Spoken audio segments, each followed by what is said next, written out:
Okay, magandang umaga po, maayong buntag ka natong tanan, and welcome to the Mindanao Hour here in Davao City. We'd like to introduce to you our spokesperson, Secretary Ernesto Abella. Sir. Good morning. Welcome to Mindanao Hour. Today we're joined by several resource persons. We have to my left Secretary Datu Abdul Kair Alonto. He's Chair of Mindanao Development Authority, or MINDA. We also have to my right our military resource, Brigadier General Gilbert Gapay. He is the Chief and Martial Law Spokesperson, Deputy Commander for East MINCOM. And also we're being joined by ASEC Dixon Hermoso. He's a retired Brigadier General. He's also the Assistant Secretary of OPAP and the lead for the Peace Corridor. I'd like to begin by giving the Joint Task Force Marawi updates on the rebellion in Marawi as of 6 p.m. of 22nd of June 2017. The civilians killed by terrorists, it's 26. Civilians rescued by government troops, 1,663. Terrorists killed, 280. Recovered firearms by government troops from terrorists, now at 298. Government casualties, killed in action, 69. Buildings cleared, 85. Note, the BIFF attack in Pigcawayan, North Cotabato yesterday has been assessed to have no connection to the ongoing Marawi rebellion. It is seen as the BIFF's attempt to recover from more than 2 weeks of setbacks from ongoing operations of the AFP's 6th Infantry Division. Following this incident, herein is the final report on the outcome of the incident. 1. The number of hostages rescued, 31. Number of trapped civilian rescued, 73. Number 2. The number of government troops wounded in action, 2. Number of government troops killed in action, 1. Number of BIFF killed in action, 6. Number of BIFF wounded in action, 8.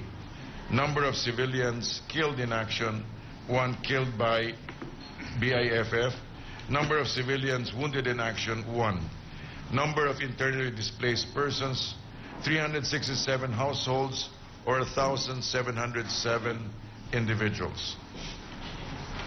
The focus of Marawi military operations remains the continued clearing of Marawi of remaining armed terrorists that continue to pose pockets of resistance to the advancing troops. 2. Continue rescue of trapped residents to include those held as hostages. 3. The continued recovery of civilian casualties or cadavers. 4.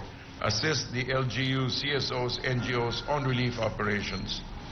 And 5. To prepare, assist government LGUs for the rehabilitation, reconstruction, rebuilding phase as soon as the rebellion is quelled. A joint task group now was formed to focus on this. Significant developments: monitored increasing willful intention arson activities of the rebels in various areas of the city. And 2, very significantly, the successful clearing of 85 buildings and more to follow. The constraints remain the continued use of snipers, IEDs, and RPGs from remaining vantage positions will remain a challenge. Add to this the use of combustible materials and other incendiary devices. Also, the terrorists' use of non-combatant civilians as shields and situating themselves in mosques. General Año, Chief of Staff, AFP, reiterates that AFP is prepared to embark on other key tasks such as rehab and reconstruction of Marawi. It has prepared the combat engineering brigades from the Army and the Navy for immediate deployment as soon as the clearing operations are completed. I would now like to defer to General Gapay to give us updates from the ground. Thank you, sir. Secretary Abella, Secretary Alonto, Secretary Hermoso. Ladies and gentlemen, allow me to read and give you a brief update on the implementation of martial law in Eastern Mindanao. A month after the declaration of martial law in Mindanao, Eastern Mindanao Command has been steadfast in carrying out its mandate of securing and shielding the area from terrorist attacks. Following the dictum and principles of necessity, proportionality, and strict adherence to the rule of law and human rights. I am glad to report that after a month, we have prevented the spillover of terrorism in Eastern Mindanao. Said success is attributed to the aggressive security operations of units, the tightened security measures being implemented in the area, the active coordination and collaboration of other law enforcement agencies, local government units, and the support of the general public. To date, we have conducted a total of 13,149 checkpoints all over Eastern Mindanao, while curfews are continuously being implemented in 210 municipalities and barangays in our area of responsibility. This is in coordination with the LGUs and the PNP. We are continuously engaging different organizations and sectors to explain our efforts in the implementation of martial law, to continuously assess and innovate our measures and activities that will enhance its implementation. We have engaged the Association of Regional Executives and National Agencies, or ARENA, last Monday.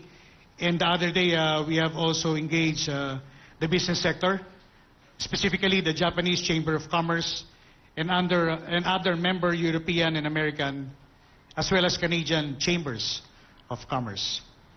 After a month, we are also proud to report that based on the statement of the Commission on Human Rights, there is no reported abuse committed by our troops relative to the implementation of martial law.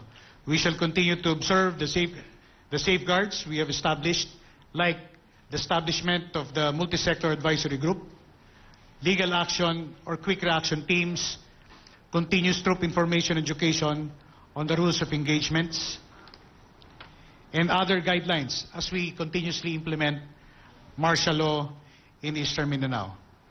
As we enter the second month of implementation, we'd like to assure the public that we shall continue to work for the safety and security of everyone as mandated to us with utmost respect to human rights and the rule of law. Thank you. We'd now like to refer to the chair of MINDA to have Madam Pauline references. Yeah, thank you. Okay, please. Thank you, Secretary Bailey, and to our friends in the media and our people. Assalamu alaikum. Good morning. It has been 31 days since the crisis in Marawi City, triggered by the attack on the city by the Daesh extremists on May 23, has begun. But while government is now on the upper hand and the ranks of the Daesh extremists are dwindling in the face of a relentless military operations, both on the ground and air, the consequent human cost to civilian lives and property, not mention casualties among our valiant soldiers and extremist insurgents, is appalling. Needless to say, Marawi City has been emptied of its more than 200,000 plus residents, most of whom are now suffering in evacuation centers and private homes of friends and relatives in nearby towns and cities like Iligan, Cagayan de Oro, even as far as Cebu, Metro Manila, and Davao. The tragedy in Marawi City underscores the urgent need to address and resolve the Bangsamoro question.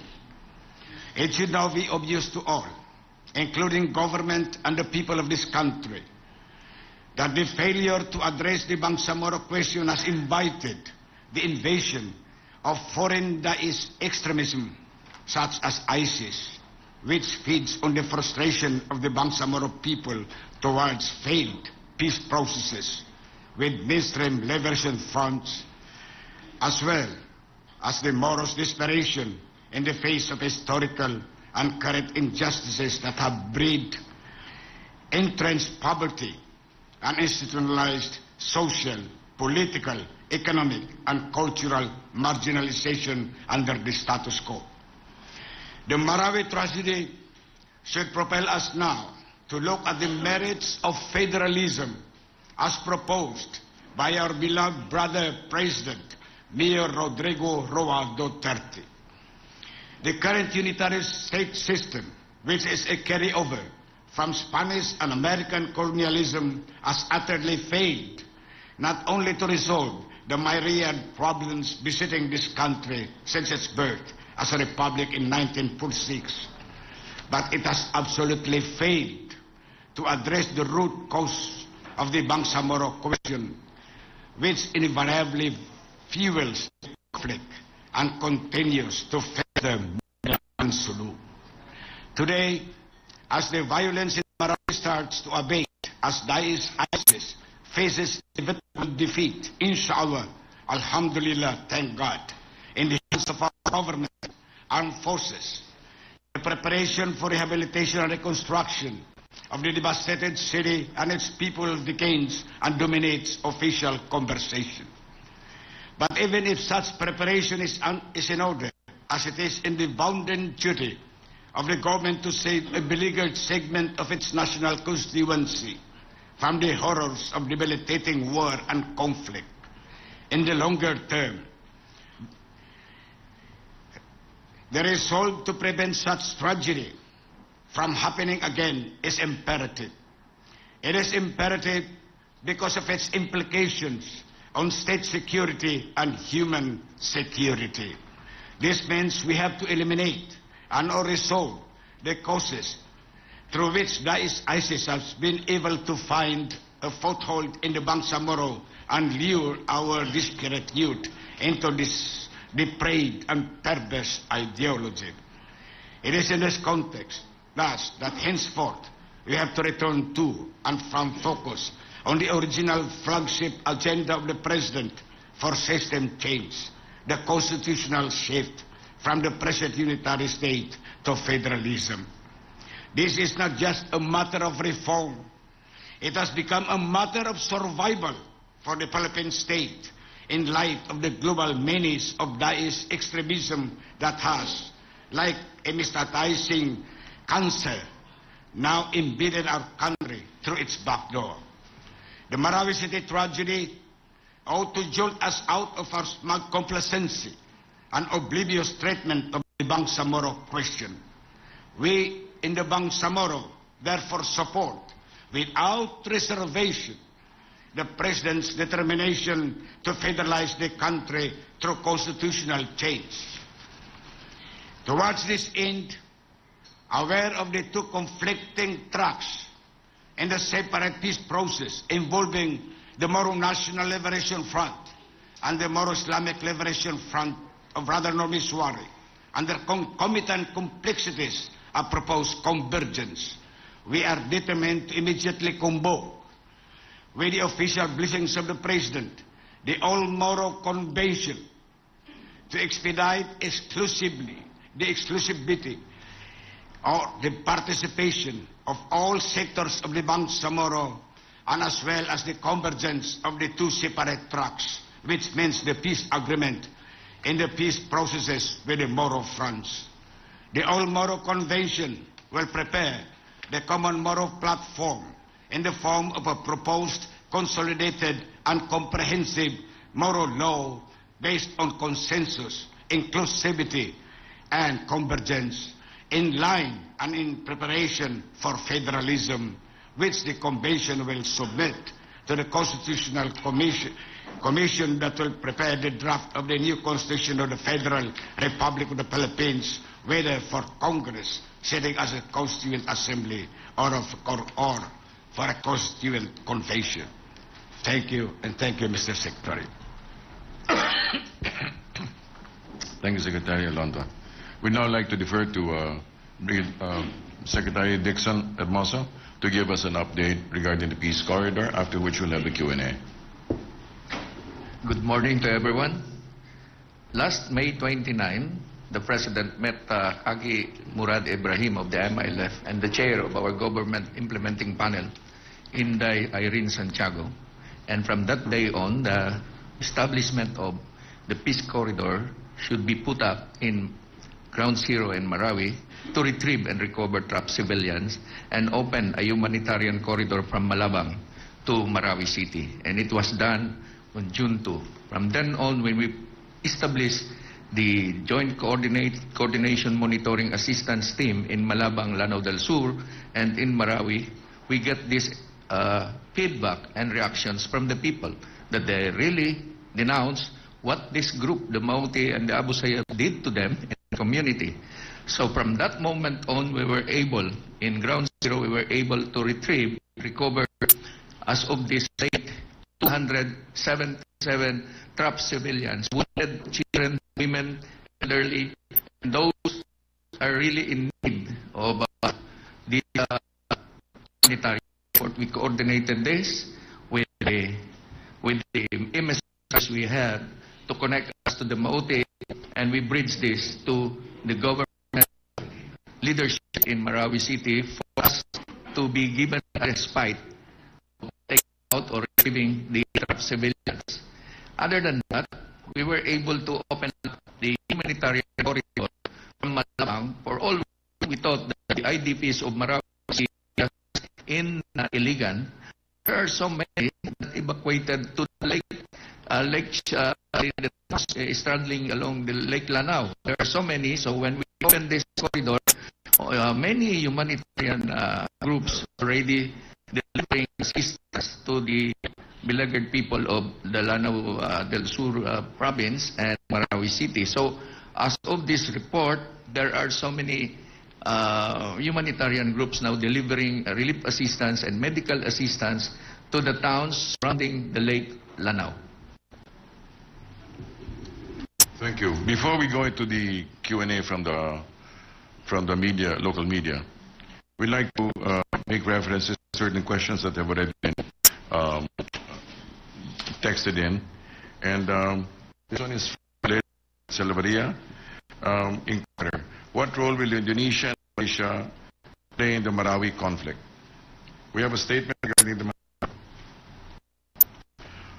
Marawi. We're making a collective effort on the PH trilateral agreement with Indonesia and Malaysia. We're making a collective effort against terrorism and extremism. Yesterday, foreign military intelligence officials from the Philippines, Indonesia, and Malaysia had a fruitful and productive discussion on a trilateral cooperation aimed at preventing extremists and terrorists from establishing operational bases in Southeast Asia. The three countries have agreed to work together to jointly develop and implement counter-terrorism and measures and strategies. Let us underline that their joint aim, the end game, is to prevent the establishment of operational bases in Southeast Asia. Also, on Australia's offer to send 2 military surveillance aircraft to Marawi, a statement, as we previously stated, we would gladly welcome any form of foreign assistance allowed under our Constitution to help suppress the rebellion in Marawi. Our defense officials are in close coordination with our Australian counterparts in the latter's offer of providing service support to the armed forces of the Philippines. Next, on Senator Gordon's proposal to convert Marawi into a tourist hub. Is that all right? We totally agree with Senator Gordon. The Department of Tourism recognizes the potential of Marawi as a tourist destination, considering its cool weather, overlooking a scenic lake, plus the attraction of the university. We are hopeful that the rehabilitation of Marawi will also include the creation of a tourism master plan for the area. Next, on the Marawi Rehabilitation Fund, the Duterte administration is now preparing a comprehensive multi-year Marawi reconstruction plan. A task force consisting of the Department of Education, the Department of Health, the Department of Social Welfare and Development, the Department of Public Works and Highways, DPWH, and the Department of Agriculture, DA, the Department of National Defense, the Department of Interior and Local Government, and the National Disaster Risk Reduction and Management Council will be convened to make an assessment of the situation. Repair, rehabilitation, and reconstruction of public infrastructure in Marawi will be funded. As in a conversation with Secretary Ben Diokno this morning, he did say that he affirmed that the financial aid as promised, the 10 billion promise, will come from PAGCOR, and reconstruction of infra will come from the GAA. That Philippine Amusement and Gaming Corporation, the President's financial assistance and social welfare assistance to Marawi victims will come from GAA. GSIS and SSS members may apply for loans from their respective institutions. The Land Bank of the Philippines and the Development Bank of the Philippines may open lending facilities to Marawi entrepreneurs. Housing will be provided to the families of soldiers and police killed in action through the National Housing Authority. The education of children of the soldiers and police killed in action from K to 12 plus Tech Voc or college for a maximum of 2 children will be provided to the Department of Education, Technical Education Skills Authority, and the 130 state universities and colleges. We are now open to questions from the floor. Okay, may we ask Aneta of EBS Davao for a question, please? Next is Joseph Moore from GMA Manila. To Secretary Abella. Sir, how will you rate first month of martial law? Have you achieved what you thought to achieve? We cannot go by ratings. We do say that we have actually preempted the establishment of the riot, and believe that's and we have already started to work with the agreement with neighboring nations. So the main goal of preventing is actually been, I believe, hugely successful. We prevented the establishment of this, and we have now entered into agreements and also within so that this will not recur. So largely, we consider that those are the things we measure. Thank you. Will you martial law soon, or are you going to ask for an extension from Congress before 60 days is over? That will depend on the recommendation of the Secretary of National Implementer of Martial Law. Sir, sa Marawi din po, balikan yung financial aid. How for yun yung 10 billion? Like the assessment has not yet been made. Task force run out. The task force, that is actually being ready. Is as soon as the military now is cleared, will and we will do it. How The timeline is all by progress. hindi po kayo malabas na storya po about sa sabi na President Duterte following the Guayan incident, and then to Sir Hermoso po, how can it affect yung peace talks din po? Okay, that pronouncement of the BAFF is a desperate pronouncement, ano?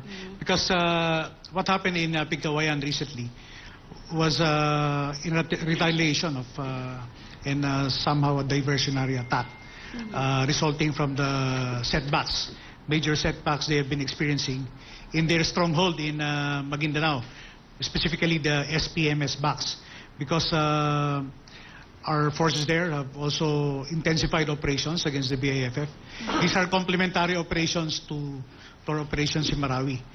So the armed forces is not only operating in Marawi, but we have several operations ongoing all over Mindanao, addressing various terrorist groups, and one of these is the BIFF. So what happened there is a retaliatory attack, and it's not connected with the Marawi operations. Well, as to the effect in the peace process, the BIFF deprivation yesterday and the other day in Tingkawayan, North Cotabato, has no effect to the ongoing implementation of the agreement with the MILF. It has no effect to the ongoing talks because BIFF is not MILF. Okay, thank you, Vina. Joseph Morong, and next is Princeton from Inquirer. Morning, sir. Kay Secretary Abella po muna. Sir, I think the quote from Australia, from the Australian Defense Ministry, is that our government has already accepted their offer. So, 3 Orion airplanes yata, surveillance airplanes yan, sir, aircraft. So natanggap na, nag-oo na po tayo. Can we know kung saan siya i-deploy? Maybe General Gapay also can shed a few more details on where this surveillance aircraft will be deployed. Okay, in every military operation, the intelligence, surveillance, and reconnaissance capability is very important. Yes. So having these capabilities, it could be used in any military operation, not just in Marawi, but of course in all other operations in Mindanao. When do we expect, sir, the Australian surveillance aircraft? I really don't have the information right now, but it is a welcome development to boost our capability as far as ISR is concerned. Okay, Secretary Bella, the United States, I think some of the Republican senators are worried that the ISIS is trying to establish its base in Southeast Asia, and they have interest in Southeast Asia. They want a high-profile named operation in the Philippines to help combat, to fight ISIS, meaning they want a bigger role. Are we open to that idea, sir? Like the President said, we're quite capable at this stage. We welcome any support, but at this stage we take the lead along with the regional states around us, and as we have demonstrated, we have already actually preempted the establishment of such a state supposedly, and so you call it grace or what, but the resilience of the Filipino. But we have actually shown that we can actually back up our statements of an independent foreign stance. However, like we said, as has been demonstrated, we do welcome support. But at this moment, sir, do I take it to mean that, you know, hindi muna natin kailangan ng Amerika? There is no report on accepting that offer. Okay, sir. If it is. Yeah. Sir, on the BIFF, for both Secretary Abella and General Gapay, is there an alliance between Maute and BIFF? Yes, BIFF, particularly the Bungos faction, they both, just like the Maute, they both swore allegiance to ISIS sometime in 2015. So I think that's the connection and the link between the two groups. Yeah, but that's my BIFF to ISIS and then Maute to ISIS. But Maute to BIFF, meaning can they coordinate attacks? Oh yes, as far as tactical alliance is concerned, that is very possible, and we have seen that in some operations, wherein BIFF fighters are sending information to not just Maute but also other local terrorist groups in the country. Sir, how serious of a threat is BIFF? Actually, it's not as serious as the one we're fighting in Marawi, because BIFF is contained in their stronghold in SPLS Stocks, and our troops there is doing very well in containing the BIFF. But how do we prevent, sir, from the BIFF from becoming another Maute? Because your assessment earlier on, Maute was just, a ragtag family-run group, but now it's become an international, high-profile terrorist group. Just like Maute Group, BFF is also a target of, being a local terrorist group, is also a target of military operations. A dedicated unit is right now tasked to address this threat. And just like our efforts against the Maute Group, we will sustain our operations against the BFF until they have been decimated. Just two more questions, Sir. Secretary Bella and ASEC Hermoso. Sir, nasagot na po ni General Agapay kanina, but how is the palace taking yung threat ng BIFF to target the president? Well, we first and foremost, I think we need to just go back to the narrative as already expressed by Secretary ASEC Hermoso. The fact that there's actually no ground support for them. Okay. The local Muslim community, the Manao especially, do not want this. For whatever reason that they're dealing with this, whether it's personal interest or what, there is no ground support for them. Even reports from the evacuees, they're saying actually that they do not like this, they do not want this. And so it goes back to that. I think we need to go back to the fact that really this is these are isolated groups that are brilliant at media manipulation. However, they do not have the necessary support coming from the ground itself. You don't think they can carry out any attack on the president? As expressed, as shown, history based on results, no. Okay, so thank you. Thank you. ASEC Hermoso, nung na-ambush po namin si Presidente nung, I think sa CDO, ang sabi niya, on Monday, he will accept and sign the BBL. Can you provide more details? Well, actually, it's beyond me to answer this political question, but Procedural, sir. what I heard is the President will be in Malacanang on the 27th for this thing, but I do not know the other development on the matter. That you can confirm, sir, that it will be submitted to BBL. I'm not privy to the details because I'm just working on the ground. And for sure, there will be something big that will happen in the next few days about the BBN. Okay, sir. Thank you for your time, sir. Thank you, Joseph. May I, sir, question for General Gapay from Ina Andolong. General Anyo expressed concerns yesterday that more foreign terrorists may plan to go to the Philippines with ISIS weakening in Mosul. What measures are being taken to prevent this from happening? Do we have new estimates on how many foreign terrorists are working with Maute and are in Mindanao? And do you have the identities, names of these people, and what kind of support do foreign terrorists usually provide local terrorists in the country? General Gapay. Yes, firstly, these foreign terrorists, we have slipped into our country using our back door in the south because it's very porous as we know it. And we are not also discounting the possibility that some may have slipped in the country through our airports and seaports. So I guess we have to really tighten and enhance security measures as far as immigration is concerned.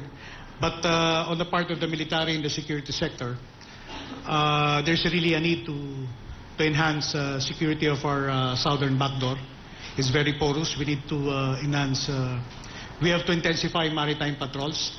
The recent trilateral agreement is a welcome development because with Malaysia, Indonesia assisting us, the joint patrols there would really enhance and plug our porous borders in the south.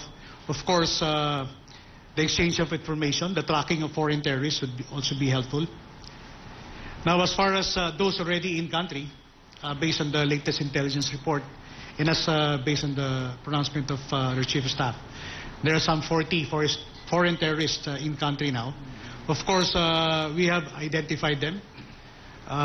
Most of them are Malaysians, Indonesians. Some are Arabs and Pakistanis. So we have their names and they are identified. How many were neutralized? Because some, according to some in Marawi, there were foreigners who were also in the fight. Yes, there were 8 neutralized in Marawi, as reported by our forces on the ground. Thank you so much. Winston of Inquirer. Sir Gapay, sir, good morning. Reaction lang po sa claim ng human rights groups na may mga abuses daw po with the implementation of martial law, especially sa southern at south central Mindanao, sir. In Eastern Mindanao, we haven't received any report of any human rights abuses committed by our troops as we implement martial law. In fact, CHR itself has said that there's none. Okay. So there's a follow-up question for General Gapay from JP. Was there any lapse in immigration procedures when the 40 foreign ISIS fighters ended up entering the country's shores to help local extremists in building a wilayat in Mindanao? What is the government doing to prevent more of this happening? Well, we assess that most of these foreign terrorists have slipped inside the country to the back door. But if there are some who have slipped through our airports and seaports, I think we really have to also tighten up and strengthen immigration procedures in our airports. But of course, this is the turf of the Bureau of Immigration. Okay, may we hear now from Ruth Dumandan of RGMA Davao. To ASEC Hermoso, sir, what's your assessment on the partnership of the government and MILF in saving trapped civilians in Marawi through the peace corridor? Well, really, I can vouch with their sincerity and their voluntarism and their spirit to help us in this peace corridor. There are 50 of them that we organize into 5 teams, and they're the ones going inside the ground zero in Marawi to retrieve trapped civilians, and they did good. Until now, they're doing it, and they're really partners now. And even the security of the peace corridor that traversed from Malabang to Marawi, they're with us. They joined the government and the security of the road and the convoy of humanitarian goods. Okay. A follow-up, ASEC. Will this help build trust of the people to MILF? There was a survey recently that MILF is getting low trust rating, survey done by SWS. Pardon me? Will this help build trust to the people to MILF? Just recently, the SWS conducted a survey, and the result was MILF is getting low trust rating. Well, we can see their sincerity in helping the government, especially when Kagi Murad Ibrahim went to the president on day 1, or after the day the siege of Marawi started. They talked to the president. They even volunteered to help. They denounced the Mauti, the terrorists, and even support the declaration of martial law. And now we can see the fruition of this with this peace corridor, that they are in it and they're helping us. And we hope that this confidence building will reverberate to the people of the country when the law is passed, the BBL is passed. So the MILF now is really a partner for peace and development in Mindanao. Okay, so just a follow-up on the question about human rights violations at Marawi. There was a statement made by the National Interfaith Humanitarian Mission saying that there was a common cases of human rights violations in Marawi. Just want to quote, itong forcible evacuation, indiscriminate bombardment, destruction of properties, divestment of properties, threat, harassment, intimidation, especially in the evacuation area. In fact, the Congress, I guess, would like to have a investigation on this human rights cases at Marawi, sir. Secretary Abella. Let me just go back, no? Let me just go back to the President's instruction to the military is to protect and save lives. Now, that is a general intention, okay? The President likewise noted that if one is a law-abiding and peace-loving citizen, martial law is not a problem, and that one should worry about because martial law is intended for the lawless elements and the rebels around. The armed forces of the Philippines will thus guarantee the safety of each citizen who are doing the right things and not the wrong things and not breaking the law. Also, the enforcement and implementation in Mindanao takes into account the complete regard of human rights, international humanitarian law, and other protocols that have already been established in the military. Be that as it may, if there are any complaints, our armed forces are open to receiving these complaints and acting on them immediately. However, for example, being told to move and, for example, what's happening on the ground, the President has already apologized for that. And the Maranaos have already accepted it. And I think they should, at a certain stage, there should be, some of these are really knee-jerk reactions of certain leftist groups. And I think we should, we should really just come together and be more unified and act as if we're all Filipinos concerned for one concern. Remember, we are not one another's enemies. We are actually supposed to be united against a common enemy. And actually what we're having is, is somebody trying to establish a state within a state. That is a clear and present danger. What don't we get about that? I think it's about time that we really just grew up and became more mature and became more politically more sophisticated and actually, aside from that, we're really just more concerned and supportive of one another. Thank you. Thank you. So we'd like to follow up this question to General Gapay, as raised by Joseph. From RMN Manila, Deo de Guzman, paano nyo nasabi na walang koneksyon ang Pigkawayan incident sa Marawi? Sinasabi nyo rin na Dimaute and BIFF ay konektado and can support each other. General Gapay. Yes, but for this particular incident, it's more on a retaliation and diversion to the setbacks they're having in Maguindanao. That's why they attacked Pigkawayan, the two barangays there. And another thing is we have received some reports from the civilians there that the BFF who attacked were also engaged in foraging and even looting some civilian houses in those barangays. So there's no, for this particular incident, there is no direct connection with the Marawi operations. Okay, thank you, General Gapay. For Secretary Abella, this is a question, clarification from Philippine Star Ace Romero. Paki-clarify po, yung rehab funds di na po galing sa PAGCOR, kundi sa national budget.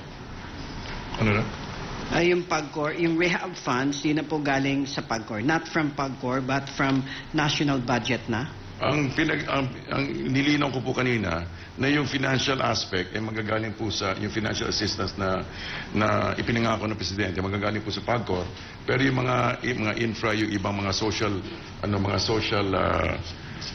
social services ay magagaling po sa GAA. Yun po. Okay, thank you, sir. Okay, Maritz of Mohay of PTV. Good morning po. Sir, pinaliwanag niyo na kanina na for this particular incident, walang connection yung BIFF incident with the Marawi happening right now. Pero when we went there, merong mga lumalabas na issues na possible na may galit kay Pangulo. I mean, direktang galit sa Pangulo, yung mga BIFF members. That's why they even burned and torn down yung pictures ni Pangulo and wrote some messages dun sa walls sa may school ng Malagakit. How do you, do you confirm that? Okay, these are desperate moves and actions by the BIFF. Dahil they were expecting a big result out of that attack because almost 100 of them attacked two barangays in Pigkawayan. It was a significant number. And they were expecting a result in the furtherance of their with what they want to achieve, that papapansin ba na we're still here, we're still a force to reckon with, but it turned out to be otherwise. That's why nung napahiya na sila, so before they fled, they destroyed some the schools there, classrooms, and even the picture of our president, and they uttered certain things. So parang these are desperate moves on their part. Thank you. Okay, there's a question for Secretary Alonto from JP Vincito, Manila Standard. Last May 26, President Duterte in a speech in Iligan said that he asked you, Secretary Alonto, and PA for OFW's Abdullah Mamao to talk with neutral forces and see if the ongoing strife in Mindanao could still be fixed by talking. Sir. Yes, in fact, after receiving the instruction from the President, Same day we were in Marawi. I was there. And I have seen how it started, how people were moving out. And virtually everybody have evacuated, including government officials. That is precisely why I have given instruction to the provincial governor, the vice governor, and the city mayor to stay put. And since they were no longer influenced, because they also allowed, even the drivers, government drivers were allowed to evacuate with their families. It becomes more of a family affair, where we have the family of Gandabra and the family of Diwangan Lontus were there. So they were running the government. The government was there, the tribal works was there, and I told them, you have to stay here. Make this as your alam was your last time. The state, and it was a family, and in fact, immediately I communicated with the president that we have one bodies of 2,000 ready to fight with the government, on the side of the government. And instructions were made, and then we did it. And in fact, the tribal operations were done, and that is precisely where MENDA came in that second day, where we started our operation. And in fact, we are thanking also the cabinet spouses for providing that assistance, and in the Air Force for the airlift of the goods. But what is there, and what our people have to understand, particularly doubting Thomas's, martial law has been declared. The president have crossed the Rubicon, not turning back. We did not, the government of Duterte did not declare war against the good people of Marawi. No. We, the government, did not attack Marawi. Marawi was attacked. And this is one area where the people, those doubting Thomases, what the need of the martial law, because all the ingredients that requires the declaration of martial law is there. Rebellion is there. The ASJ is there. And this ASJ comes mostly from the MLF family. And then you have the BIFF. And then you have this Daesh right now, this ISIS. Now, if they are not talking about, and they are not even satisfied about the rebellion, there is that invasion. Although gradually, because you were made to report to the president immediately, in fact, on the fourth day. We identified some of those casualties on that side, on the ground. And there were foreign elements, foreign nationals involved, about 8 of them. More than 20, almost about 30 plus casualties on the side of the ICs. But 8 of those were foreign nationals, which even their countries have acknowledged 2 of their nationals. Now, these are the things that we have to. And immediately after that, we recommended to the president through a memo, and I presented to him, that we also need the operation, the cooperation of our neighboring countries, of our friends, particularly BNP IAGA, in particular Indonesia and Malaysia, of course with the support of Brunei, that this must be a concerted effort, because it doesn't necessarily mean it's only the security of Marawi. We have to stop this and contain Marawi, because what will happen in Marawi might happen in Kuala Lumpur or in Jakarta. These are the things where I've taken on the primary concerning the securities, and this, of course, with due respect to our people in the security community, where we have to encourage, and it has the support of Mindanao, good people of Mindanao, that this is certainly have to be addressed by the Philippines, Indonesia, and Malaysia, because it is the same. This is a war of annexation. They want to annex, as what the good secretary referred to as the wilaya. Wilaya in Arabic and in English, it is a province. There is a war of annexation to make Marawi City as the capital of the province of the ICs, and that is the Islamic State of Iraq and the Levant, where you are referring to now as the ICs. Now, they want it. Now, these are the things also that we have to look into, and in fact, deeper on this, because the combination has been made, and with the strategic leaders in Mindanao, we have sat with and talked with and exchanged ideas on this, and then finding out on the ground exactly from an invisible source.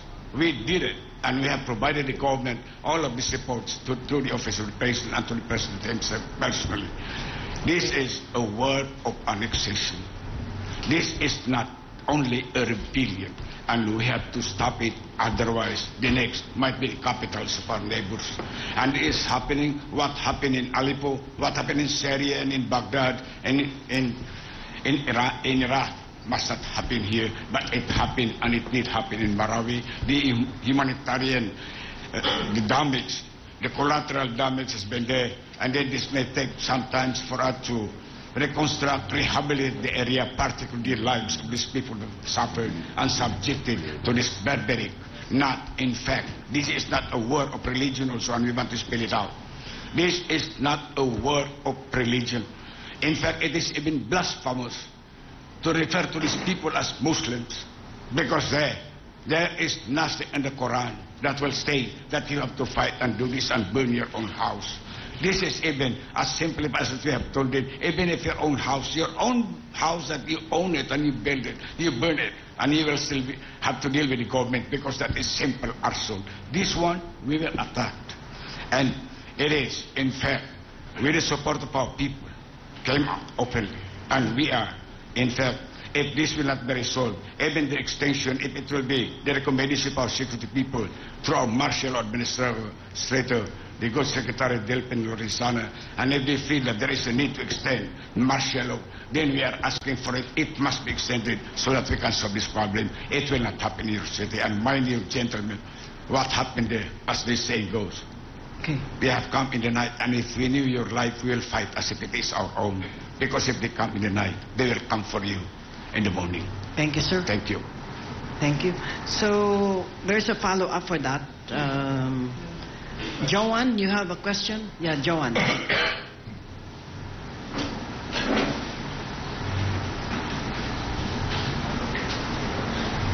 Joanne of Nikki, right? Yeah. Good morning, General Gapay. There was a report that Malaysian IS leader, Mahmoud Ahmad, was killed during the operations. Could you tell us about that? So we don't have the details of that information. But the report has reached you. Do we at least know when did you receive that report?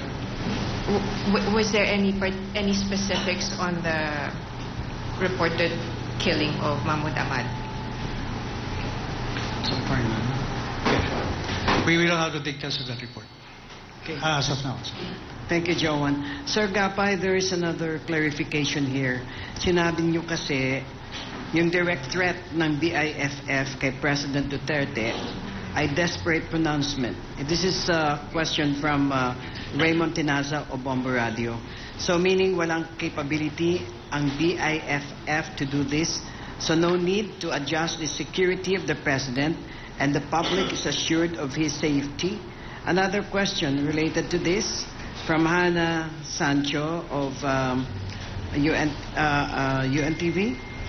Mas lalo po bang hindi makikita in public si Pangulong Duterte dahil sa threat ng BIFF?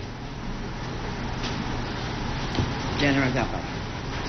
So with a strong political will being demonstrated by the President, it really, sabi nga niya, from his words, marami siyang kaaway na he's making many enemies.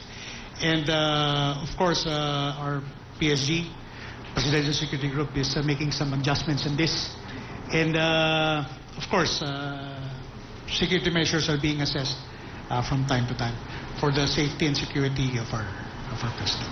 Okay, we will accommodate two more questions, but there's another question here for Secretary Abella. Ano daw po ang pinagkakaabalahan ng Pangulong Duterte kapag nagpapahinga? Baka ma-miss na naman po siya ng kritiko at media. Sino po yung, from Leo of RGMA? RMN. Leo Palo. So ang tanong po, ano ginagawa niya kung nagpapahinga siya? Natutulog. Ayun. What a question. Matalino naman pala. May babasahin po ako patungkol dun sa tanong kanina pahabol, patungkol po dun sa sa Australian. Babasahin ko po. Well, galing po sa kanila, sinabi na nila, yung basically yun lang pala, na tinanggap, ang tawag nito. I recently spoke with my counterpart Secretary of Defense, Delphin Lorenzana, about how Australia can assist the Philippines in its fight against extremists. We agreed that the best way to defeat terrorism in our work is for us to work together. Okay, so yun ang kanilang basically generic yung statement nila na pero hindi po nila, wala silang reference tungkol sa actual pagtanggap. Okay? But it has been offered. Salamat po. Thank you very much. Okay. Last two questions. We'll hear from Rudolph Alamo, PIA, then last question from PNA, Ayan Meliahor. Okay. To General Gapay, yung naiwan po na mauti, are they just trapped or they dug in to fight to the finish? If ma-liberate po na natin yung Marawi, will we see the total destruction of the terrorist group? The destruction of the terrorist groups holding up in Marawi. But of course, based on the arrest we're having right now, we have been implementing the arrest orders. This gives us a picture of how the expanse of their network is. So, but right now the focus is really ridding this Maute group of their armed capability, their capability to launch terrorist acts. And after that, we will run after their networks, their supporters, up to the last member, so that they won't thrive anymore in our country. Okay. Thank you. Last question from Ayan of PNA. Good morning. To Asek Dixon, sir, what are the challenges facing the peacekeepers in retrieving more or saving more trapped civilians from the conflict zone in Marawi? Of course, they're taking the risk. They're civilians and they volunteered themselves to go into ground zero. The risk is high. They know this. The only thing is they're also Maranau's. They know what is happening inside in ground zero. They equally share the burden of those people being trapped and still continuing up to this moment.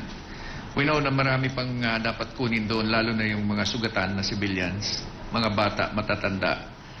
There are so many stories behind it. And if you are there, mapatutulo yung luha mo dahil maraming mga nagawa yung ating mga volunteers. So will you see, do you see this partnership graduate to higher level, like partnering in rehabilitating Marawi? Yes,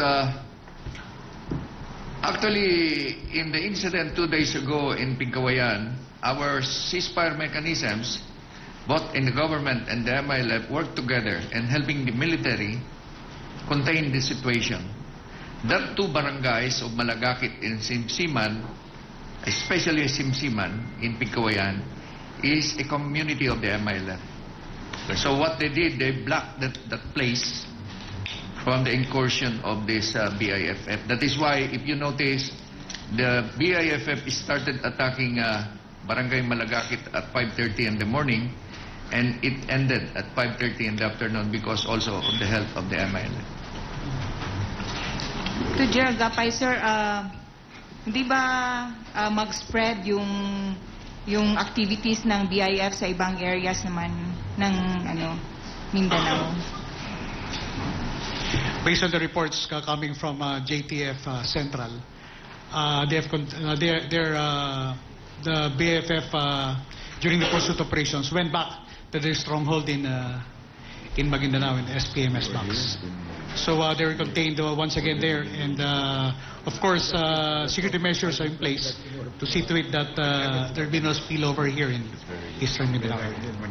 Sir, pinapatanong lang, sir, yung security measures po for the Monday's celebration of Idil Fitr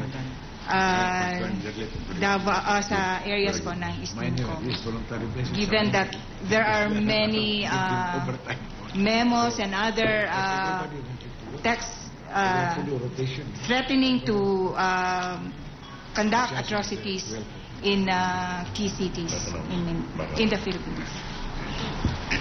Okay, of course, the security measures we have set up at the start of martial law will continue.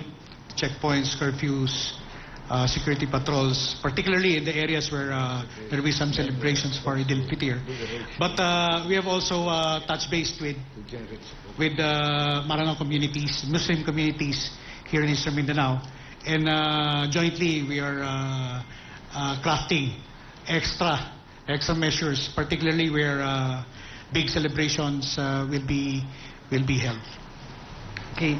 Final question from Joseph Morong, then the final statement of Secretary Abelio. General Gapag, I just would like to pick up on your point. You said that the PSG is making adjustments on the President's security details.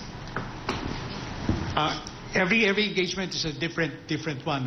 So it depends on the area of engagement. So they have to make adjustments if it's in the zone, Visayas, or Mindanao, and based on the level of threat. So not all engagements have the same level of security preparation. But does it have anything to do with the BIFF threat? Not really, but that would be in general. In general terms. All right, sure. Thank you, sir. I believe one of the reasons why, one of the lessons we can take away from this situation in Mindanao is that we have people coming from the outside because they believe in a strong narrative. They have a very strong story that they want to establish a province in Southeast Asia, and specifically in the Philippines. I believe this is also, in a sense, a wake-up call for Filipinos to be able to come together and begin to believe that we have a higher narrative aside from our local, regional, personal interests. I think it's high time that we continue to build up on our values, family values, and also higher values, and also go back to the fact that what we are really, like the good secretary said earlier, we are actually defending. And what are we defending? We're really defending the Filipino way of life. We're defending our sense of community. We're defending our sense of higher values. But we're not defending ourselves against other people. We're simply saying that we want to establish what we truly and honestly believe, that we can have as the President has said, a comfortable life. A comfortable life that is based on common prosperity, common humanity, law and order, understanding, and support. So I believe it's really high time for us to really, again, come together and believe that we can establish the Filipino way of life. Good morning. God bless. Thank you so much to our guests this morning here in Lisper-in, Davao City, in our program, Mindanao Hour. We'd like to thank our media friends, not only from Davao, but the Malacanang Press Corps. And happy birthday to Secretary Bebot Belio.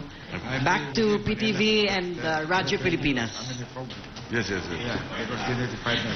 it?